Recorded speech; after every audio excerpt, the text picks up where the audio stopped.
Hello and welcome to episode number 3 of my How to Draw Anime Last series. In this video I'm gonna draw up my character's lipstick in, and I'm gonna draw more of her arm in as well. So yeah, there'll be that. Now in the previous art tutorials, I don't think anyone's actually commented me this, and it's where if you listen closely to my commentary, sometimes you can hear a slight buzz noise and sometimes you don't. It's very faint, so what I've decided to do for this episode is that I'm actually going to talk not too close to the microphone, because that way you can hear what I'm saying and there won't be very many buzz noises at all. Now I'm just hoping that when it comes to the editing process you won't be hearing it much. I have looked into something called auto-tuning, and you can do that for voice acting or you can do that with singing. There was a guy who made a tutorial who was doing this plugin called G-Snap. I gave it a try and I followed the instructions and it didn't even come up in Audacity, so I'm not sure what I'm doing wrong. I did comment this, but he didn't even get back to me, so I don't know what's going on.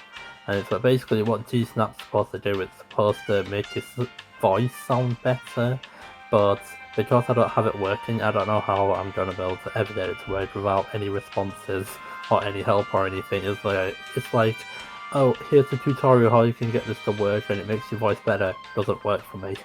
I did read a bunch of comments on that video and they've been saying, oh, this is so helpful, this is so helpful. It's like, meanwhile me, and it's like, it doesn't work at all. So unfortunately, I have no way of getting auto-tuning to work, and yes, this is a free plugin, mind you, so good job I didn't actually pay for it. So if anyone knows how to get G-Snap to work, please do feel free to comment me in the comment section. Please don't make it something like spam on. Please do not say, oh, go to this website, because the problem with third-party websites is that they tend to contain viruses and such, so please don't do that. Because once someone sent me a hyperlink and it was on a website called SilverHunterN, and when I clicked on it, it was a gaming website by the way, and when I clicked on it, it literally almost gave me a virus. So I told the person, don't be sending me viruses, and then she was like saying, oh, I'm sorry, I didn't know that was going to happen. It's like, so you're going to be advertising viruses to people then? So yeah, just watch out, because some people, for some reason, even people offline tend to do this. I don't know why that happens.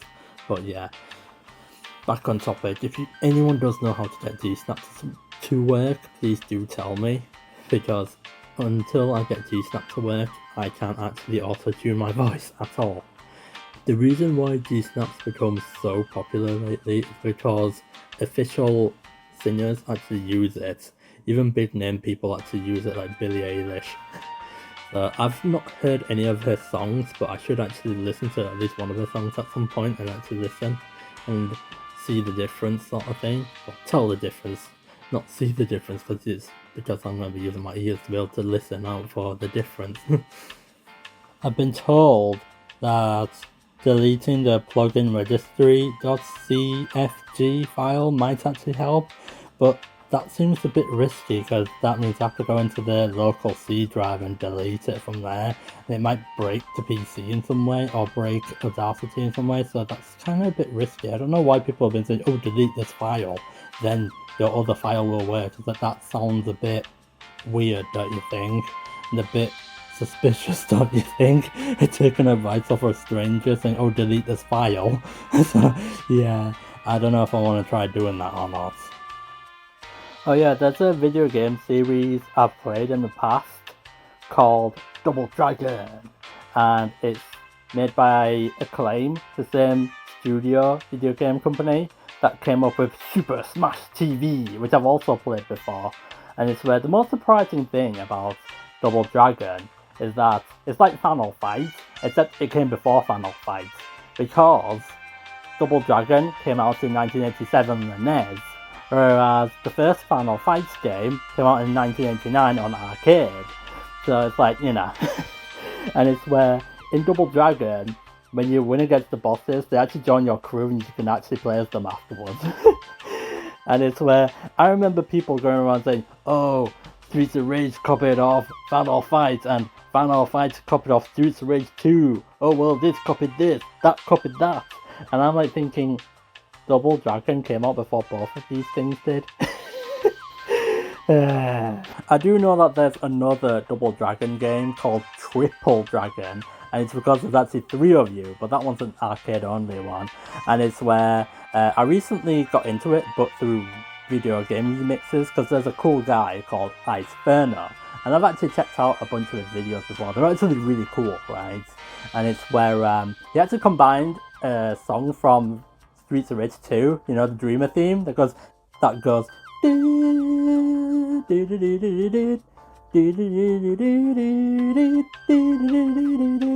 yeah, that song, right? And he also combined a song from Double Dragon, and it's the song called Italy.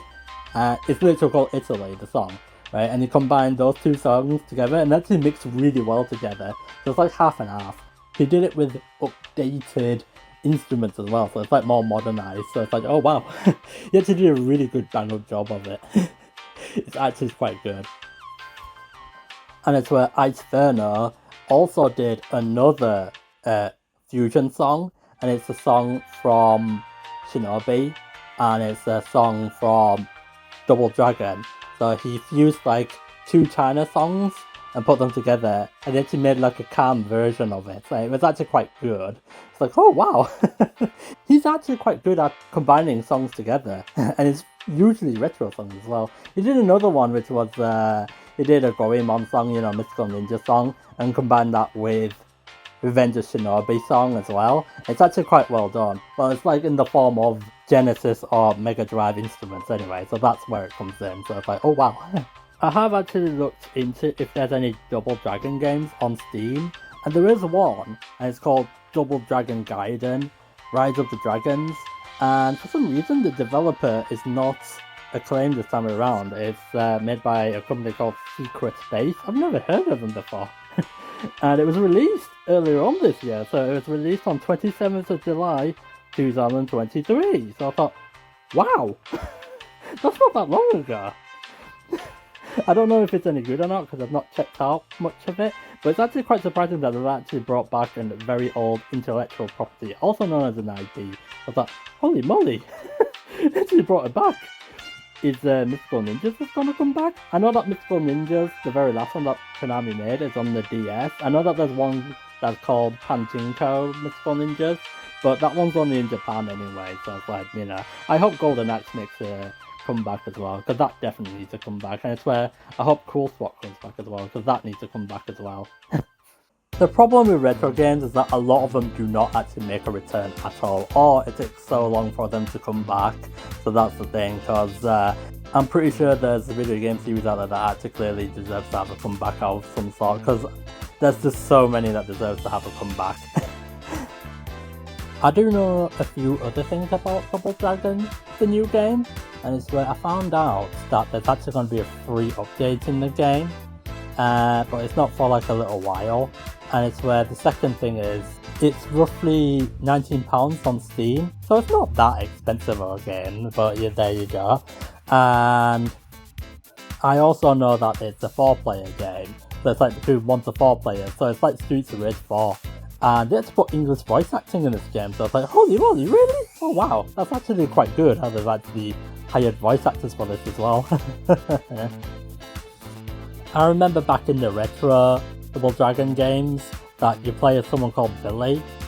It's called Billy Lee, and he has a brother called Jimmy Lee, and it's where, hence the name Double Dragon, and it's where they fight together. And one of the things I noticed is that in the Double Dragon games, you literally get an attack very similar to Shoryuken, but it's like, I'm not trying to say it's okay to copy or anything, but it's like, after through seeing like hundreds of characters out there steal that move, it's like, yeah, you know, it's just like, you know, it's just like, can you please stop stealing Shoryuken, especially with fire on your face. It's kind of getting a bit overused how everyone's just like nicking it practically.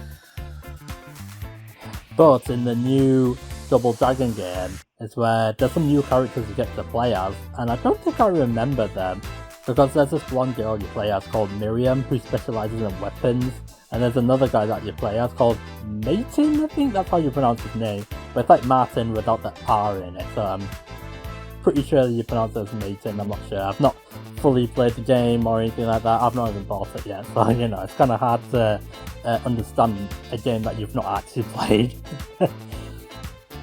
I have checked a few reviews on the new Double Dragon game, and it's where basically it's like very positive. That's what a lot of them have been saying.